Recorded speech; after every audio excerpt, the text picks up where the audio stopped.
Tudo bem, pessoal?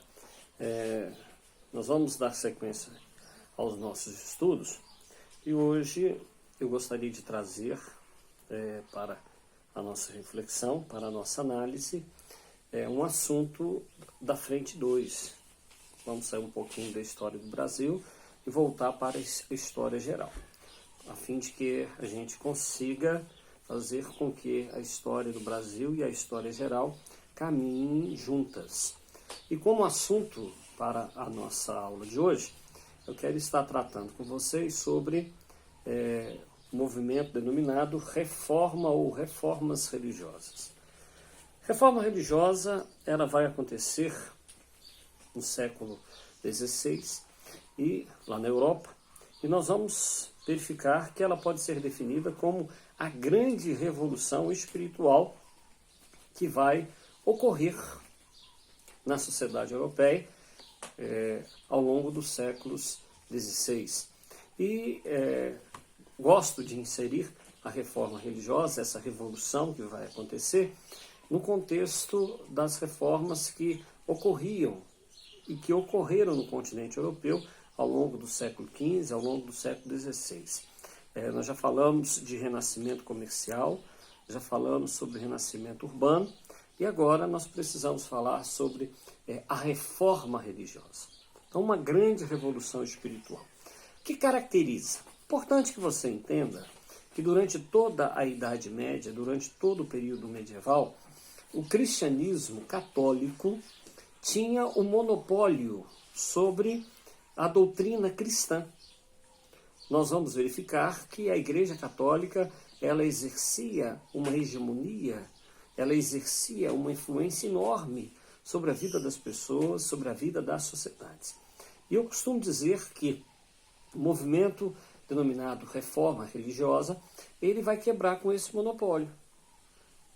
O cristianismo deixará de ser exclusividade da religião católica, da Igreja Católica.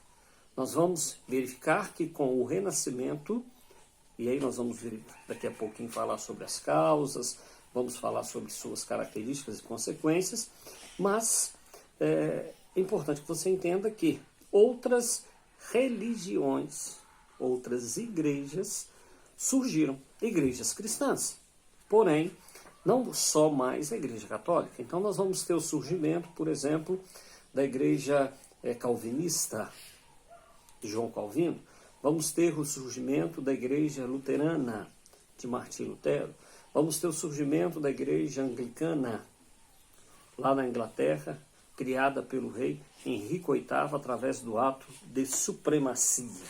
Então veja que o cristianismo agora, com a reforma religiosa, ele deixará de perder, ele deixará de pertencer exclusivamente à Igreja Católica. Então, nós vamos verificar que com o movimento das reformas religiosas, outras igrejas surgem.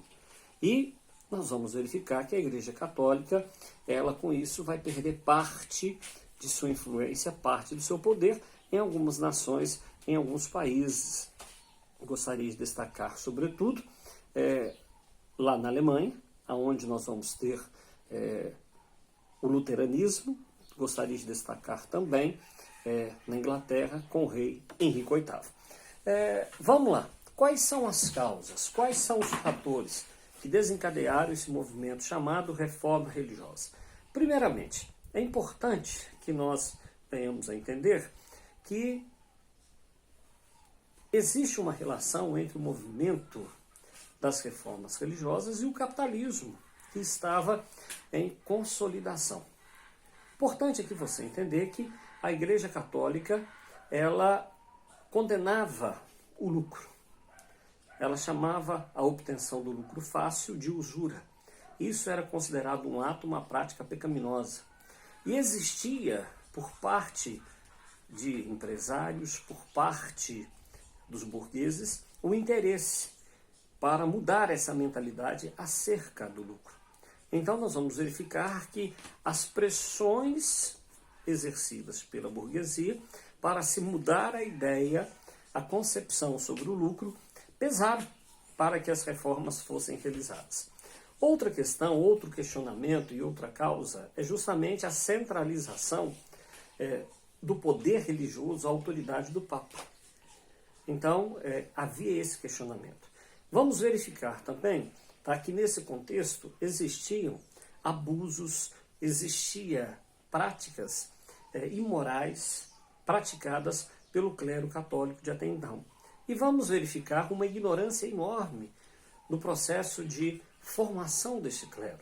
Então, esses fatores, eles serão determinantes para que os movimentos denominados reformas venham a acontecer. E aqui eu quero destacar, sobretudo, um abuso que era muito comum na época, muito praticado, que é justamente a venda de indulgência. Alguns membros do clero, interessados, preocupados, condenavam lucro, mas queriam dinheiro. E aí nós vamos verificar que esses membros do clero vendiam indulgências, vendiam a salvação. Então, um abuso à ignorância das pessoas, um abuso à fé das pessoas, como se pudesse comprar um pedacinho lá no céu. Então, a venda de indulgências, sem dúvida nenhuma, ela fará com que muitas pessoas de bem venham a se posicionar de forma contrária àquilo que alguns membros, não a igreja na sua totalidade, praticavam. Então, nós temos como causas esses fatores. A primeira reforma que nós tivemos foi a reforma luterana. A reforma luterana ela vai acontecer na Alemanha e o seu líder será o Martim Lutero, como a gente fala. E qual era a doutrina? A doutrina dos luteranos.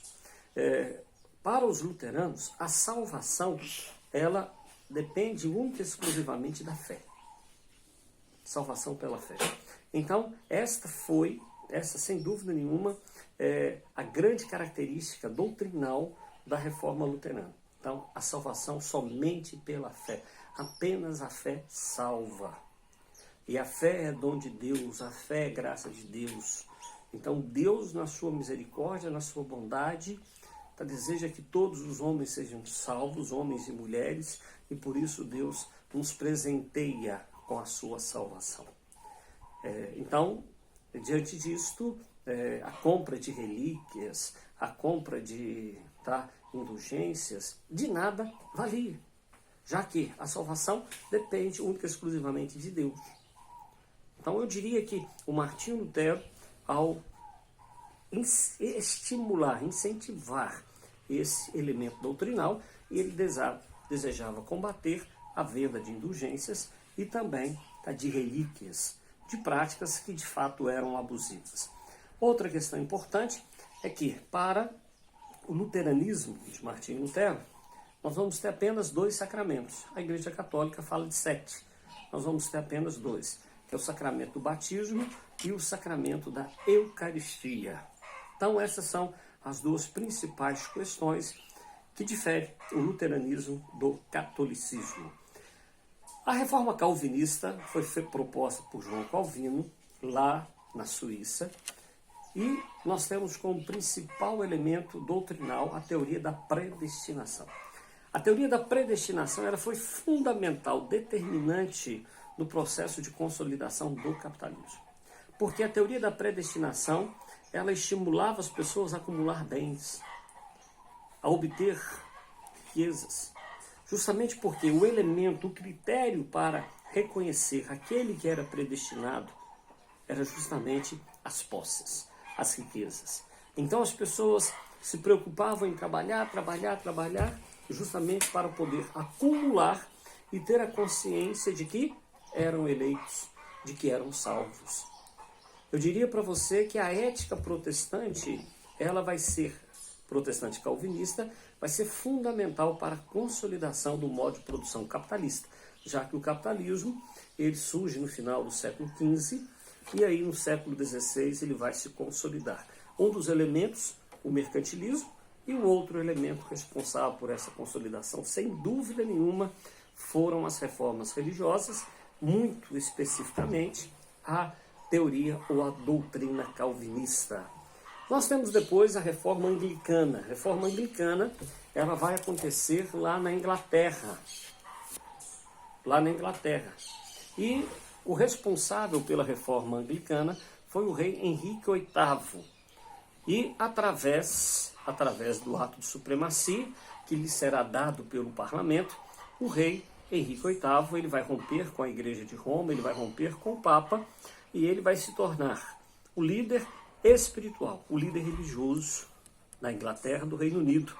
E aí ele vai se tornar o rei ainda mais poderoso, um rei absolutista, visto que ele tinha em suas mãos o poder político, que nós chamamos de poder temporal, e tinha também em suas mãos o poder sobre a fé. Poder esse que nós denominamos poder espiritual. Então, é importante que você entenda que a Igreja Católica, com as reformas, ela perde o monopólio que ela tinha sobre o cristianismo. Novas igrejas surgem. E essas reformas, elas ocorrem em função do clero, em função dos abusos que o clero cometia e também em função do interesse que a burguesia tinha de querer mudar a ideia que se tinha sobre o lucro, sobre o acúmulo de capitais. Fiquemos por aqui. Um abraço.